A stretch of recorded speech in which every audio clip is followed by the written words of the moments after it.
Hey everyone, Steve again, You Can Cook It. Today I'm going to make a roasted chicken, potato, and onion dish. A friend of mine asked me for some suggestions. She's having a difficult time getting certain organic foods. She can get good chicken and onions. You can peel and remove whatever's on top of the onion, which is fine. I know this has potatoes. You don't have to put the potatoes in. Okay, so ignore the potatoes, or if you do want to use the potatoes, peel them and remove about 1/8 of an inch of the skin. So you want to peel kind of deep to get rid of all that stuff that may be on a potato. But anyway, simple dish. I have inside of the pan that I'm going to bake in, not bacon, is a bunch of salt. So that's probably about a tablespoon of salt, because I'm going to be using actually quite a bit of potato and onion. And then I also have about a teaspoon of fresh ground pepper. I have about a teaspoon of garlic granules, as well as probably maybe a little bit over half, between a half and 1 teaspoon of mint. And when I say about a half a teaspoon, maybe a little bit more, it's finely ground dried mint. So if you're using fresh mint, you may need to use a little bit more, because it doesn't compress as much. So you want to make sure you just put it in your hand and grind it. I'll make a video about that. And the way that you put this together is you basically throw the onions into the pan and massage the onions with all those spices. And what this does is you're rubbing the salt, the pepper, the mint, everything into the onions. Now remember, these onions, which are about 2 medium-sized onions, and the way they're sliced is nice and long, not too big. You don't want to dice these up too much, because you want to actually have some of that onion with each bite. You want to be able to discern what that is. And by rubbing this, by doing it in this fashion, what you're doing is you're pushing the salt into the onion. As you push the salt into the onion, you're letting some of the moisture come out. As some of that moisture comes out, it mixes nicely with the fresh onion. And what's going to happen is that's going to act as almost the fluid that initially these foods are going to cook in this pan. Okay, so I've got it all rubbed in. Oops, I lost one. I'll get that once I'm done. Now that I have all the onion in, I have about 2 to 3 pounds of potatoes, and again, as you can see, they're cut about a quarter to 3/8 of an inch thick. Not super thick, not super thin, but what I want to do is I want to make sure that I have a little bit of meat on those potatoes, because as they bake, as they roast, they're going to soften. If you go with too small of a potato, what ends up happening is that they will just completely disintegrate and dissolve. So here I'm rubbing now that onion into the potato.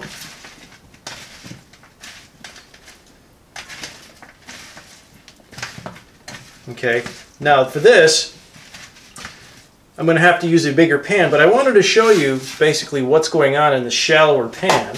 So I'm going to go out and get my larger baking pan, which I have in the cabinet down below. All right. Now that you've seen what I've done, here's my baking pan.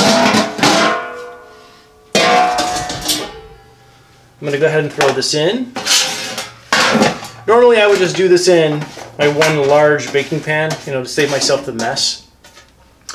But I really wanted you to see what was going on. So you can see there is my lovely mass of potatoes. Let me throw the rest of my potatoes in there. There we are. All right. Just mix in everything nice and good. This will make your eyes water and tear up a little bit. If you like, you can very rough chop some tomato in here as well. You don't want to do it in the mixing portion. You want to put it in on top once everything's sort of mixed in together. Now that I've got that done, I'm going to go in, and here I've got about a pound of chicken thighs. Now if we take a look at these beauties, pretty good size. Okay, these thighs I'm just going to put in this case, just put them in whole. If I cube these too much, then what will end up happening is they'll cook way too quickly because I have the potatoes in there. Next, I have some chicken breast. Now the idea is I got about 1.5 pounds of the chicken breast. You can use whatever makeups you want. This is great if you have drumsticks. You want to throw drumsticks in there as well with the bone, or the thigh with the bone and the skin. There we are. So for this, you can see these breasts are fairly large. What I'm going to do is I'm just going to sort of take them apart. So here's the tenderloin. I'm going to take that tenderloin, put that in there, and rather than muddy up a cutting board, I just do my cutting inside this pot. So what I do is I just simply hold the chicken breast and I find the spot in between my finger and my thumb. You just go careful, just go straight down. And this just basically just cutting them into half or thirds depending on the size of the chicken breast. Because I took the tender out, there we are.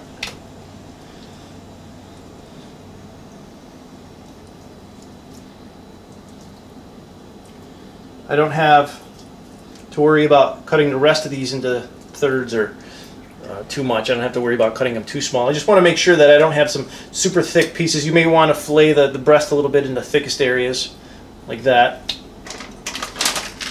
That way it actually cooks. And then now, put this over here. Here's my last breast. Now you can prepare all of this as you see fit beforehand. I just didn't feel like washing a cutting board. And this is my lazy way of doing this. And as you can see, again, I'm sort of filleting the thick part. I just push my thumb into the thickest part of that chicken breast to give it a place to cook, to heat. And then now, as you can see, that tablespoon of salt really doesn't add up to too much because I have quite a bit of food in this. So I got about 2.5 pounds of potatoes. I've got 2 medium onions and about 2.5 pounds of chicken. Mix everything in well. And then what you want to do is you want to disperse this stuff nice and evenly. I personally try to get the chicken up a little higher in the pot and put the potatoes down a little bit lower. The reason behind that is the potatoes are going to take a little bit more heat, whereas the chicken isn't going to take as much heat to cook.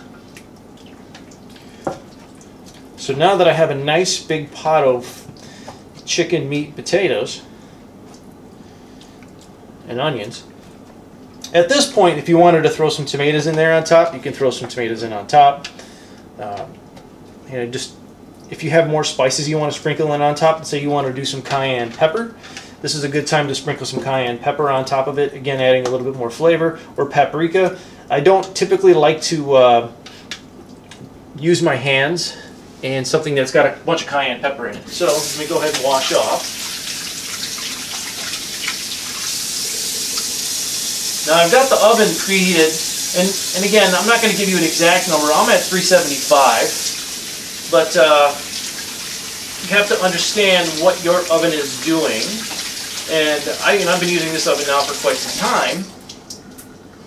And because I've been using it for quite some time, I know that the 375 mark is good for me when I want to go between 375, maybe close to 400, something along those lines.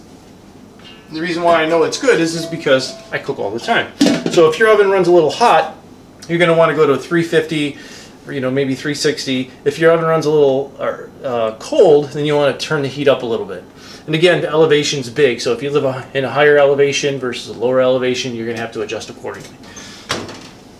And for this, let me move my rack down one. There we are.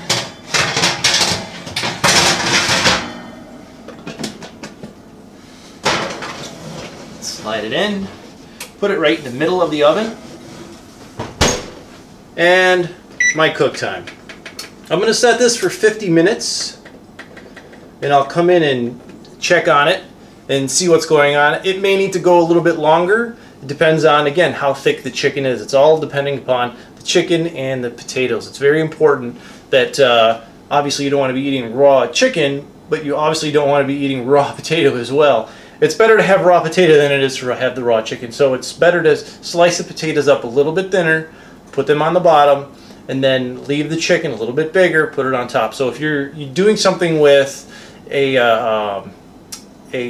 something with a bone, like a leg, you may want to flay the leg a little bit, slice along the bone, so you allow the heat to get in. You don't want to eviscerate it too much, chop it up too much, because it'll let all the fluids out. But it also gives you the opportunity to rub the spices into the center of the leg bone. All right, so I'll be back in about an hour, and hopefully I'll have a delicious pot of chicken and potatoes. See you in a minute. All right, so just pulling this out of the oven. It's been in there for that 50 minutes at 375. You can see it's nicely cooked. Everything is there. Potatoes are soft, onions are cooked. The last thing I'm going to do is put it under the broiler to let everything brown a little bit. So take the lid off, turn the broiler on high, put it back in for a few minutes, let it brown up, and done. As you can see, a little bit of browning on the potatoes and the onions. Everything's kind of caramelized. Turns out absolutely delicious. Spent about 3 to 4 minutes under the broiler. You can go a little bit longer if you like, depending on the level of doneness that you want. If you prefer, you can sprinkle a little paprika on top to give it a nice little red color. And that's about it. Pretty simple, straightforward, real easy. Enjoy.